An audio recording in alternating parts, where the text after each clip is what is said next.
l'étage là.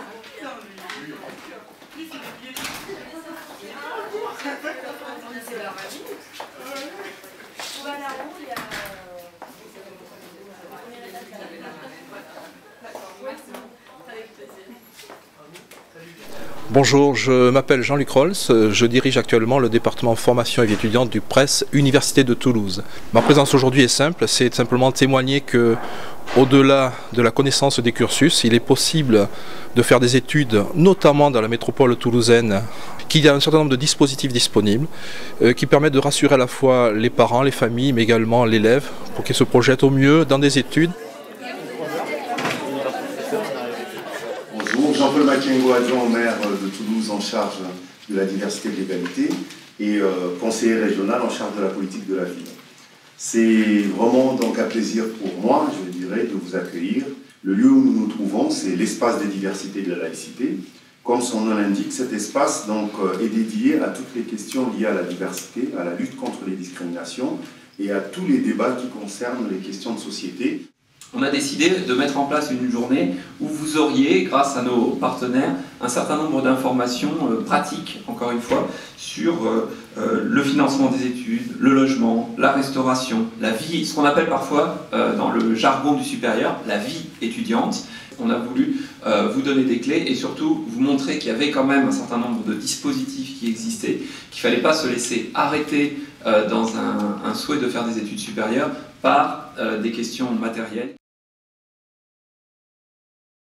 Il y a différents échelons, toujours en fonction des revenus de la famille. N'ayez pas la démarche de dire c'est pas parce que j'étais pas boursier en lycée que je ne serai pas en enseignement supérieur. Les critères sont totalement différents. Le prêt étudiant en tant que tel est souvent très proche d'une banque à l'autre. Il a une durée maximale qui est de 12 ans. En général, les personnes qui se portent caution lors d'un financement étudiant, ce sont les parents. Mais ça peut être également des oncles, ça peut être des tantes, ça peut être des frères ou des sœurs. Maintenant, la troisième modalité de financement, c'est la fondation privée. Ils peuvent vous donner jusqu'à 10 000 € par an. Si vous avez des critères sociaux qui correspondent à leurs critères, et si vous avez des bonnes notes, c'est-à-dire si vous avez une mention bien ou une mention très bien au bac, alors vous pouvez prétendre à cette bourse. Vous êtes connecté à un environnement numérique de travail qui vous donne accès à la documentation, qui vous donne accès aux cours. Il y a des profs qui déposent des cours en ligne. Donc comment on vous envoie un mail avec toute l'information claire, nette, précise, et pour vos parents c'est super pratique, et un gain de temps aux inscriptions. Pour voir si vous êtes concerné ou pas l'année prochaine, vous avez quel âge? 17 ans. 17 ans. Okay. On est vite boursier, donc n'hésitez vraiment pas à faire les demandes de bourse. Alors la cotisation elle s'élève à 207 €. C'est une somme qui est assez élevée, et si vous êtes boursier, c'est gratuit. Vous allez sur le site du Crous, vous faites votre demande de bourse et ou de logement. Bonjour, je m'appelle Pascal Jarry, je suis employé à la ville de Toulouse et je suis responsable de la mission jeunesse. Alors on est là aujourd'hui pour deux choses, déjà souhaiter bienvenue à Toulouse aux futurs étudiants qui vont arriver l'année prochaine et puis être à leur disposition pour répondre à leurs questions, vie quotidienne, transport. Quasiment 30-25 km de Toulouse, 15-20. Voilà, donc ça c'est intéressant d'avoir ça quand vous cherchez un appart notamment. La mobilité c'est vraiment bien ou... La part sécurité sociale va vous rembourser 15,10 €. Ici, c'est la part en bleu. C'est lorsque vous allez aller chez le médecin, et bien, tout simplement, la part sécurité sociale des remboursements va être faite sur votre propre compte. Mais bon, ce que faut que vous reteniez, c'est que c'est hyper important d'être assuré et surtout de savoir ce qu'on a dans son contrat.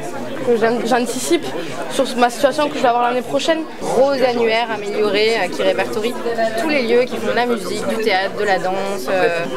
Donc il vous suffit de remplir ça, de cocher, on coche directement le pack liberté, d'aller en gare, on prend le crédit directement sur la carte SL. Donc vous avez les contrats TCO à 10 € par mois en illimité et le contrat liberté, pack liberté avec la SNCF. D'accord. Juliette Tahiré, donc responsable de la division vie étudiante au Crous, le Centre régional des œuvres universitaires et scolaires. Bon, le Crous, c'est un établissement public appartenant au ministère de l'Enseignement supérieur qui, en gros, a comme mission de faciliter la vie de l'étudiant. Donc, faciliter, en quelque sorte, faire que tous ces problèmes de la vie quotidienne, de rentrée au niveau de ses aides financières, du logement, de la restauration, soient réglés de telle manière qu'il puisse se consacrer pleinement à ses études. Donc, le logement, nous avons avons 9600 logements. Ils sont meublés, équipés. C'est votre carte d'étudiant pour la plupart qui servira de carte de restauration. Parmi une des démarches que vous devrez penser à faire avant la rentrée, c'est avoir un compte bancaire. Si vous avez des questions, vous m'arrêtez. Pour avoir droit à l'aide au logement, il faut donc être locataire et payer un loyer. Apprendre à vivre de manière autonome et à chercher un logement, par exemple, c'est pas si simple que ça. Le Press de Toulouse a mis en place donc cette fameuse mission accueil logement étudiant qui a pour objectif de faciliter l'installation et l'accueil de tous les nouveaux arrivants. Si vous avez une période de battement entre la terminale, par exemple, vous venez d'avoir votre bac, mais vous avez envie de partir à l'étranger, il existe le SVE, le service volontaire européen.